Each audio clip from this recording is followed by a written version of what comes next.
Assalamualaikum warahmatullahi wabarakatuh. Kami dari kelompok 7 akan mempresentasikan mengenai unsur logam alkali tanah golongan 2A. Pertama-tama, izin memperkenalkan diri. Nama saya Ihsan, absen 10. Nama saya Nayla Malia, absen 21. Nama saya Aurelia Kusopal, absen 2.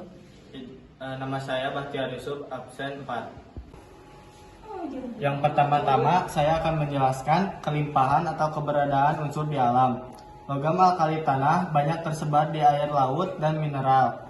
Dalam bentuk senyawa dengan bilangan oksidasi +2, bantuan dan mineral mengandung unsur alkali tanah yang umum berupa senyawa karbonat, silikat, atau sulfat.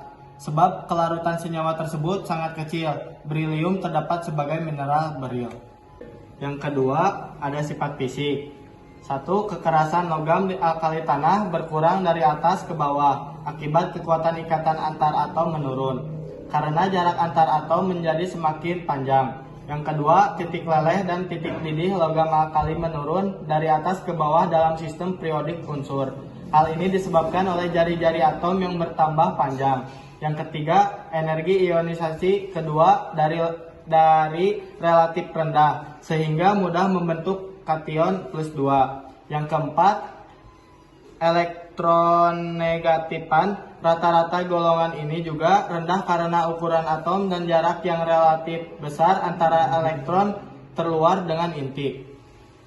Ya, ada sifat kimia logam alkali tanah. Yang pertama, logam alkali tanah bersifat lunak tetapi lebih keras dibandingkan logam alkali. Makin bertambah nomor atomnya, makin lunak logam tersebut.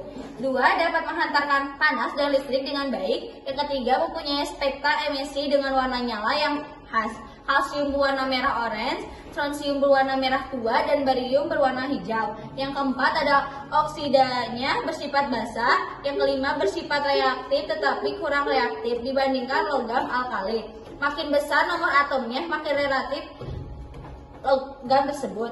Yang terakhir, ada sebagian besar senyawa alkali tanah sulit larut dalam air. Kelarutan logam alkali tanah tergantung nomor atomnya, ion logam dan jenis ionnya. Senyawa sulfat, kromat, dan oksalat logam-logam alkali tanah makin sulit larut dengan bertambahnya nomor atom logam tersebut. Sebaliknya, untuk senyawa hidroksida logam alkali tanah makin mudah larut. Yang keempat, ada pengolahan unsur logam alkali. Logam-logam alkali tanah diproduksi melalui proses elektrolisis lelehan garam halida atau biasanya klorida, atau melalui reduksi halida atau oksida. Magnesium diproduksi melalui elektrolisis lelehan MgCl2. Air laut mengandung sumber ion Mg2+ yang tidak pernah habis. Rumah tiram yang banyak terdapat di laut mengandung kalsium karbonat sebagai sumber kalsium. Pembuatan logam magnesium dari air laut telah dikembangkan oleh berbagai industri kimia seperti ditunjukkan pada gambar berikut.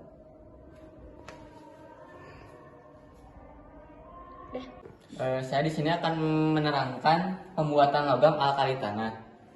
Pertama-tama, air laut dicampurkan ke dalam tank pencampur dengan kulit kerang CaCO3 dipanaskan menjadi CaO. Kemudian dari tank pencampur ini menghasilkan bubur MgOH2, kemudian disaring dan menghasilkan MgOH2 padat. Kemudian agar menghilangkan OH2-nya, kita di sini menambahkan Cl2 dibakar menjadi HCl, kemudian dimasukkan ke dalam tank penetral dengan MgOH2 padat, kemudian menghasilkan MgCl2 padatan. Kemudian untuk sifat logam alkali tanah, yang pertama ada berilium, magnesium, kalsium, strontium, barium, radium. Kemudian untuk nomor atomnya berilium 4, magnesium 12, 20 untuk kalsium, kemudian untuk strontium 38, barium 56, radium 88. Kemudian konfigurasi elektronnya He 2s2, kemudian untuk magnesium Ne 3s2, untuk kalsium Ar 4s2, kemudian strontium Kr 5s2, untuk barium Xe 6s2, kemudian untuk radium Rn 7s2. Kemudian untuk titik leleh, titik didih terdapat jenis 20 derajat gram per cm kubik. Jadi jari ion, kemudian jari atom, energi ionisasi 2, kemudian E0 L menjadi L plus tambah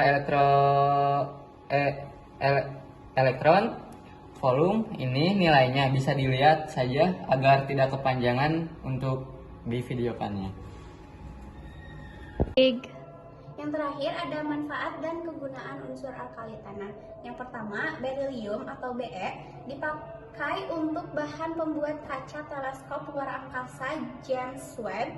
Unsur ini dipilih karena bersifat kuat dan bersinar.